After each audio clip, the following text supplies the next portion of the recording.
மூலம் சம்பந்தமான நோய்கள், அதாவது ஃபிஷர், பைல்ஸ், ஹெமராய்ட்ஸ், மோஷன் போகும்போது ரத்தம் போகிற மாதிரி இருக்கிறது, இந்த மாதிரி சிரமங்களில் நீங்கள் இருக்கீங்களா? இந்த கண்டிஷன் வந்து நிறைய நேரம் உட்காந்துட்டே ஒர்க் பண்ணுறவங்களுக்கு வரும் அப்படின்னு சொல்லப்படுதுங்க. இது பாடி ஹீட் ஆனாலும் வரும்னு சொல்லப்படுது. ஸோ இதெல்லாம் வந்து இந்த கண்டிஷன் ஏன் வருது, இதுதான் உண்மையாலுமே ரீசனாக இருக்கக்கூடுமா, ஸோ இதுக்கான காரணம் என்னவா இருக்கும் அப்படிங்கிறது எல்லாமே இந்த பதிவில் நீங்கள் பார்த்து தெரிஞ்சுக்க போகிறீங்க. உங்களுக்கு ஆப்ரேஷன் பண்ணணும்னு சஜஸ்ட் பண்ணியிருக்கிறாங்க, நீங்கள் ஆப்ரேஷன் பண்ண தயக்கப்படுறீங்க, ஆப்ரேஷன் பண்ணாலும் திரும்ப வராதாங்கிற ஒரு யோசனையும் உங்களுக்கு இருக்குது அப்படின்னா இந்த பதிவில் இதுக்கு எல்லாத்துக்குமே உங்களுக்கான பதில் கிடைக்க போது முழுசாக வாட்ச் பண்ணுங்கள். இதுக்கான தீர்வையும் நாங்கள் சொல்கிறோம். இப்போ இந்த பிரச்சனை வர்றதுக்கான ரீசன் அப்படின்னா எக்ஸாக்டாக இப்போ நாங்கள் சொல்கிறதுக்கு முன்னாடி நீங்கள் உங்களோட பாடியை நீங்கள் செக் பண்ணிக்க போகிறீங்க. என்ன மாதிரி இப்போ நீங்கள் பைல்ஸ்லையோ ஹெமராய்ட்லையோ ப்ளீடிங் ஹெமராய்ட்ஸ், அதாவது மோஷன் போகும்போது ரத்தப்போக்கோ இருந்துச்சு உங்களுக்கு அப்படின்னா இந்த பிரச்சனை வந்து உங்களுக்கு இருக்குன்னா 100 இல்லைங்க 200% உங்களுக்கு மலம் சம்பந்தமான, அதாவது மோஷன் சம்பந்தமான பிரச்சனைகள் கண்டிப்பாக இருக்கணும். வாட்ச் பண்ணுறீங்களா? இதை தாண்டி என்னென்ன பிரச்சனைகள் இருக்குன்னு நாங்கள் சொல்கிறோம், அதையும் நீங்கள் வாட்ச் பண்ணுங்கள்.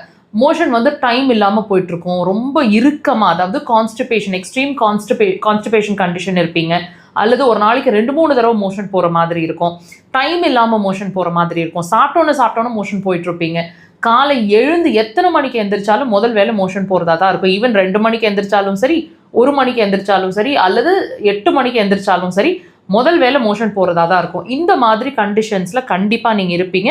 இதை வந்து ஃப்ரீ மோஷன்ஸ்னு சொல்ல முடியாது. ஸோ இந்த கண்டிஷன் தான் இந்த பைல்ஸ் வர்றதுக்கோ, ஹெமராய்ட்ஸ் வர்றதுக்கோ, ஈவன் ஹெர்னியா வர்றதுக்கோ ரீசனாக சொல்லப்படுது. ஸோ இதுதான் ஆக்சுவல் ரீசன். அப்போ நம்ம என்ன தப்பு பண்ணுறோம்? Just think and C. நீங்கள் உங்களோட பிரச்சனை இப்போ மூலம் அப்படிங்கிற ஒரு விஷயத்தை நீங்கள் ஆப்ரேட் பண்ணுறோம் அல்லது நம்ம ரிமூவ் பண்ணுறோன்னு வச்சுக்கோங்களேன். இதை நம்ம ரிமூவ் பண்ணால் திரும்ப வராமல் இருக்கிறதுக்கு அந்த ரீசனை நம்ம ட்ரீட் பண்ணணும் இல்லைங்களா? அதாவது மலம் சம்மந்தமான விஷயத்தை ட்ரீட் பண்ணணும். ஏன்னா இது மோஷன் ப்ராப்ளம் தான் உங்களோட பைல்ஸோ ஃபிஷரோ ஹெமராய்ட்ஸோ வர்றதுக்கான மெயின் ரீசன்னு சொல்லப்படுது. ஸோ நம்ம என்ன செய்கிறோம்? அதை ரிமூவ் பண்ணிட்டோம், ஓகே ஃபைன். திரும்ப வராமல் இருக்கிறதுக்கு என்ன செஞ்சோம்?